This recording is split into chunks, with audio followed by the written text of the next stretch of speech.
There's a lot of talk these days about identity, as in, I'm a boy, but I identify as a girl, that kind of a thing. But that's not what we're here to talk about today. What we want to talk about is much bigger than that. Identity. Your identity defines your life. It directs the choices you make, the decisions you make, the values you adopt and live by. This is because we have a built-in need to be congruent with our identity, for better or for worse. We see this all around us. Everyone tends to live congruent with their identity.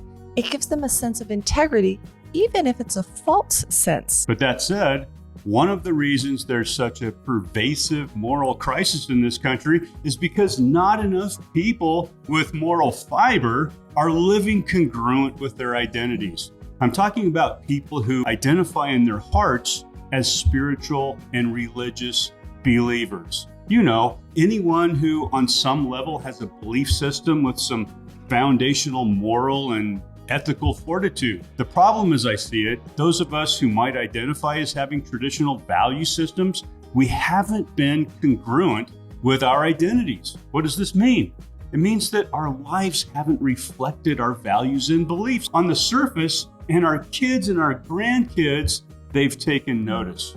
Now, I have a t-shirt that says, "Do what is right because it is right, and leave the consequences to God." And I wear it as a reminder to make right choices even when it's difficult. I wear it as a reminder that oftentimes when you do the right things, it may not be popular. You might even be looked at as peculiar. You might stand out. If the way that we live, the way that we do our careers, the way that we raise our kids and do our intimate relationships, if that doesn't stand out from the crowd and make people take notice, we're probably not doing them right. There is more influence in the world than ever before. There's more media available to everyone than any time in history. Influencer is a term that probably didn't even exist 10 years ago. When we think of influencers, we think of people with millions of followers online or have a huge media presence, people like Joe Rogan, Tucker Carlson, or even Russell Brand. But what we don't give ourselves credit for is the influence we have as an individual and as a couple on the people that mean the most to us in our lives. That's right. We, realize it or not, are massive influencers over the lives and futures of our kids and our grandkids. The question is, when they look at us, when they observe us, do they see congruence and integrity? Do they see a refreshing contrast to what the world is showing them, what the world is offering them? Do they see something to aspire to? Are they like, wow, mom and dad really have it going on? Or maybe gramps and grandma, they've really got it going on. Are they looking to the world for a new model for how to live their lives, or are they looking to us? And if you've really mucked up your marriage, the worst thing you can do is to abandon it. The best thing you can do is turn it around and demonstrate that life is full of challenges. There are mountains to climb, obstacles to face. But the answer isn't to abandon what you started, but to regroup, renew your commitment, revitalize your vision for your marriage, and conquer your fears. That's what personal development and spiritual growth is all about. And marriage provides you with perfect environment for realizing potential. And when you abandon your marriage, you're often sidestepping the very thing you need to face to launch yourself to the next level. Because if we don't do what needs to be done, we're just showing our kids that marriage doesn't work.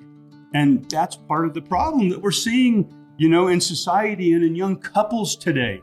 The choices that they're making, the choices to do traditional things like getting married and having kids, they're being disrupted by the examples that they see around them. They're like, mom and dad's marriage sucks. Uncle John and Aunt Mary, they basically lead separate lives. And my older sister, she's already on her second marriage. Why would I get married? And kids, why would I want to bring kids into the world and screw up my own life by doing that? Friends, this is because of the examples we are setting. We can do better. We must do better. We need to show the value in commitment. We need to demonstrate that winters are always followed by springs and summers.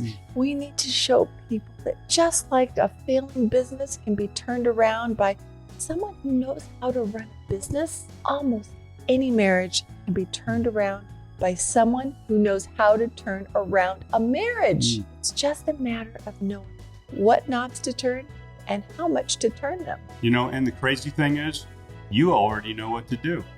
You just need a wake-up call and some reminders. Because the fact of the matter is, the quality of your marriage is directly proportionate to the quality of the energy and the intention that you bring into your marriage.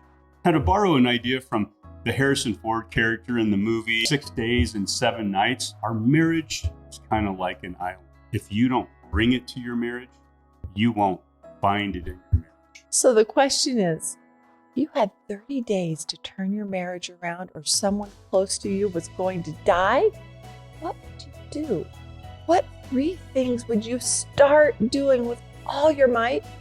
What 3 things would you stop doing with all your might? You answer those 2 questions and put the answers into action, and you're going to be on a springboard, falling back in love and solving all your marriage problems. Hey folks, if you like this video, please give us a thumbs up, subscribe to our channel, and share a link to this video with a friend.